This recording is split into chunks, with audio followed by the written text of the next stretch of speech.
Welcome back to the beginning, prior to my awakening. I'm your host, Mental Stimulant, the Divine Empress. Sit back, relax, and listen to my voice. This is Installment 8. Finally, at this time, my mom gave birth to a bald head baby girl, a complete replica of my little brother. I couldn't have been happier at this time. I found myself wanting to be up under her. I didn't want to go to school.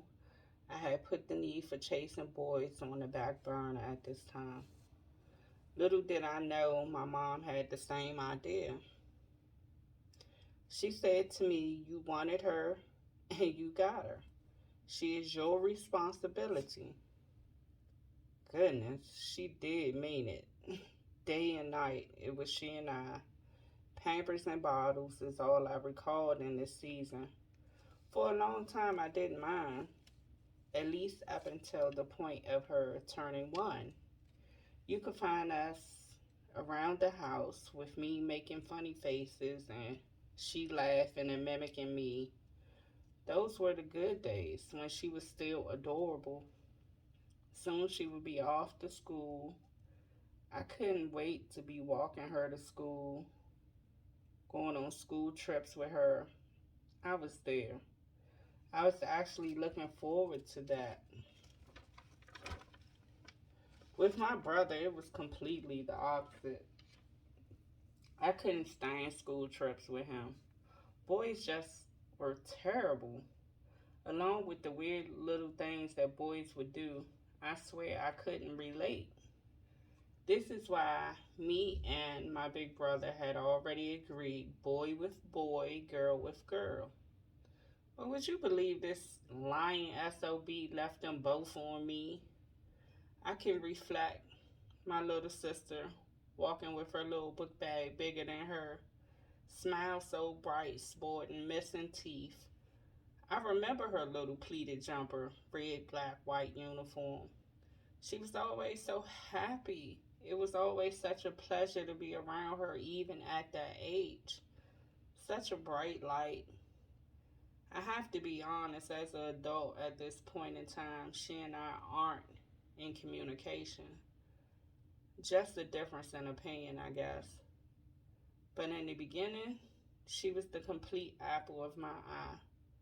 Still, even at a distance, she is the junior version of me. But she just haven't stepped into herself as of yet. But I was her age 2 months. The following summer, I did lose my virginity. At least that's what I thought. Even though I was penetrated, I was not capable, the guy was not capable of breaking my hymen.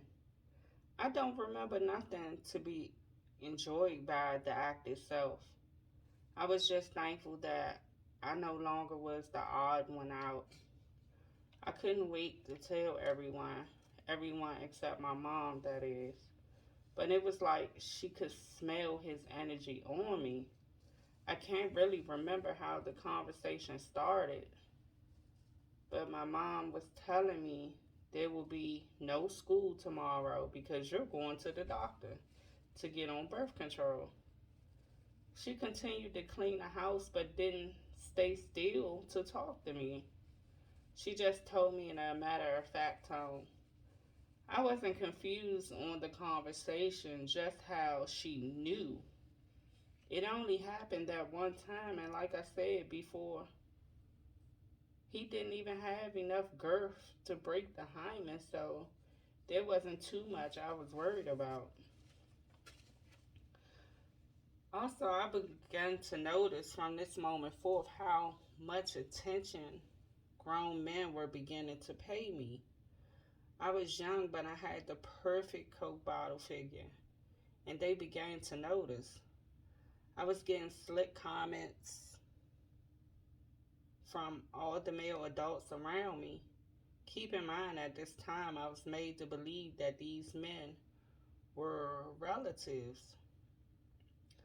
I found it to be very weird and creepy that almost every last one of them tried or did give me some penis. Honestly, I felt gross and desired all at the same time. When you become to have this type of awareness at such a young age, it can spin a young woman out of control. And the older and older I got, I began to notice every man I came in contact with, even in love, only looked at me in a sexual nature or as just something to be abused as if an object. Abused both mentally, emotionally, and physically. And this was the pattern from 14 up until my early to mid 30s. It seemed that I formed bonds with broken people due to sharing a brokenness in us both. I, for whatever reason, could see what was broken in others and made it my personal obsession to heal them. I guess in healing them, I thought I could heal myself, or maybe they would heal me in return. But you know what it is said, some hurt people. Adults with traumas tend to force connections when really one should be attentive of our own wounds, fix our own pain, because after all, we will leave a destruction area of broken hearts in our wake. One cannot love someone else when unhealed. During my awakening, I realized it was time to let go of people, places, and things that no longer served me.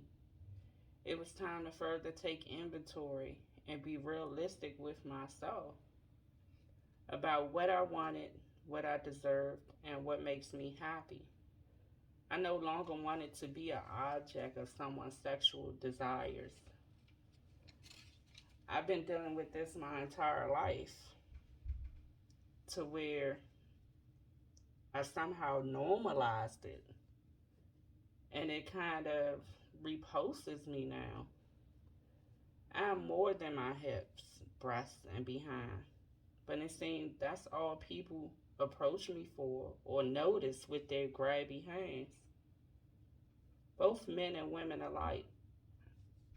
I'm thankful that the Most High set me down and lifted my chin like, hey, you're more than enough. Why do you let people whom don't deserve you misuse you? You are beautiful.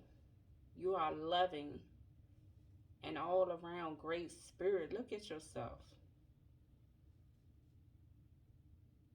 You were cut the way that I intended. And from that moment on, I was free and viewed things with newborn eyes, with so much clarity, a new respect for life, to enjoy the simple things, the way the air feels stroking my lungs in the wee hours of the morning, how birds and squirrels just flock to me.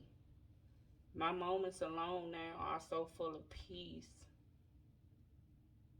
Basically, I found a new appreciation for life, a different view on things, a different perspective, and awareness and concentration on self. Those people and memories have been washed away in my tears.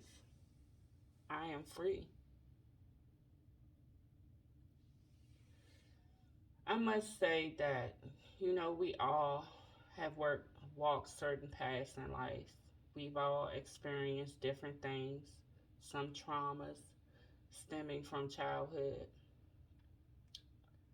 many to not have ever been resolved. And we walk around and push it down in the back of our emotions and try to forget them, but we never really forget they live with us.